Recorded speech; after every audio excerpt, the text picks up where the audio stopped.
حضرت مریم علیہ السلام ایک روز اپنے مکان میں الگ بیٹھی تھیں کہ آپ کے پاس جبریل امین ایک تندرست آدمی کی شکل میں آئے۔ مریم علیہ السلام نے جو ایک غیر آدمی کو اپنے پاس موجود دیکھا تو آپ نے فرمایا، تم کون ہو اور یہاں کیوں آئے ہو؟ دیکھو، خدا سے ڈرنا، میں تجھ سے اللہ کی پناہ مانگتی ہوں۔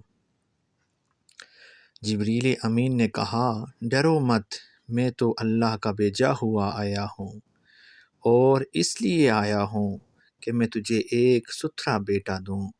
مریم بولی، بیٹا میرے کہاں سے ہوگا، جبکہ میں ابھی بیاہی نہیں گئی اور کسی آدمی نے مجھے ہاتھ بھی نہیں لگایا، اور کوئی بدکار عورت بھی نہیں ہوں۔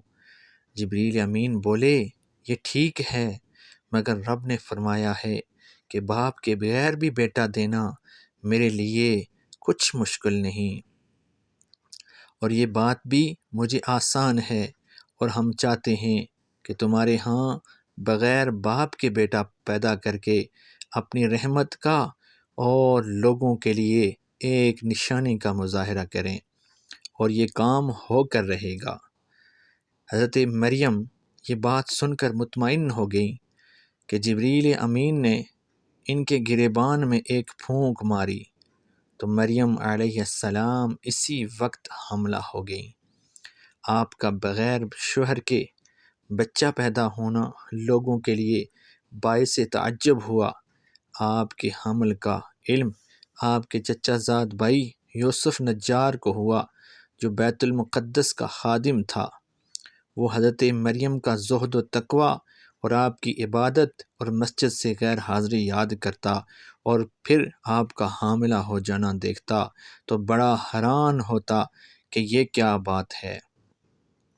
آخر ایک دن اس نے جرأت کر کے مریم علیہ السلام سے پوچھ لیا۔ اس نے بات اس طرح شروع کی کہ اے مریم، مجھے بتاؤ کہ کیا کھیتی بغیر تخم اور درخت بغیر بارش اور بچہ بغیر باپ کے پیدا ہو سکتا ہے؟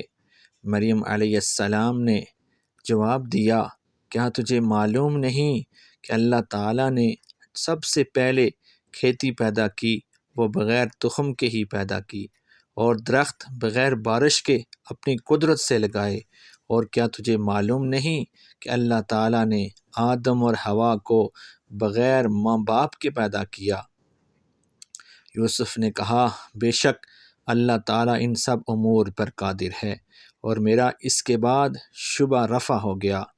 اللہ تعالیٰ نے مریم کو الہام کیا کہ وہ اپنی قوم سے علیحدہ چلی جائیں، اس لیے وہ ایک دور جگہ چلی گئیں، اور جب بچہ جننے کا درد شروع ہوا تو آپ ایک خشک درخت سے تکیہ لگا کر بیٹھ گئیں، اور ندامت کے اندیشہ سے بولی، ہائے، کس طرح میں اس سے پہلے ہی مر گئی ہوتی اور بولی بصری ہو جاتی۔ مریم نے جب یہ بات کہی تو انہیں ایک آواز آئی کہ اے مریم، اپنی تنہائی کا، لوگوں کی چہ میں گوئی کا اور کھانے پینے کا کوئی غم نہ کر، تیرے رب نے تیرے نیچے ایک نہر جاری کر دی ہے، اور اس کھجور کے درخت کی جڑ پکڑ کر اسے ہلا۔ چنانچہ مریم نے اس درخت کو ہلایا تو وہ فوراً سرسبز و شاداب ہو گیا، اسے تازہ پھل بھی لگ گیا اور پکی کھجوریں گرنے لگیں۔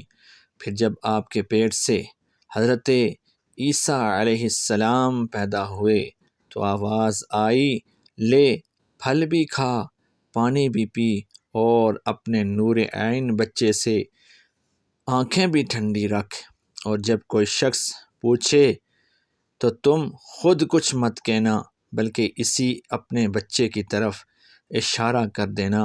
حضرت مریم پھر اپنے بچے کو گود میں لے کر اپنی قوم کے پاس آئیں تو لوگوں نے یہ عجیب بات دیکھ کر کہ کنواری مریم کی گود میں بچہ ہے کہا، اے مریم، تم نے یہ اچھا کام نہیں کیا، تیرے ماں باپ تو ایسے نہ تھے، افسوس تم نے یہ بہت بری بات کی۔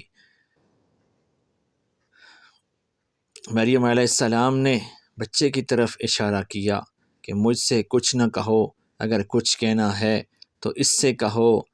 لوگ یہ بات سن کر اور بھی غصے میں آ گئے اور بولے کہ ہم اس دودھ پیتے پنگوڑے کے بچے سے کیا بات کریں۔ حضرت عیسیٰ علیہ السلام نے دودھ پینا چھوڑ دیا اور اپنے بائیں ہاتھ پر ٹیک لگا کر قوم کی طرف مخاطب ہو کر فرمانے لگے، سنو، میں اللہ کا بندہ ہوں، اللہ نے مجھے کتاب دی ہے اور نبی بنایا ہے اور مبارک کیا ہے چاہے میں کہیں بھی ہوں، اور اللہ نے مجھے نماز اور زکوٰۃ کی تاکید فرمائی ہے اور مجھے ماں کے ساتھ نیک سلوک کرنے والا بنایا ہے اور بدبخت نہیں بنایا۔ عیسیٰ علیہ السلام کی اس شہادت سے وہ لوگ حیران اور خاموش ہو گئے۔ اللہ تعالیٰ ہر چیز پر قادر ہے اور وہ کسی ذریعے کا محتاج نہیں ہے، جو چاہے کر سکتا ہے۔ اگر ہماری یہ ویڈیو اچھی لگی تو چینل کو ضرور سبسکرائب کریں اور بیل آئیکن کو بھی دبائیں۔ شکریہ۔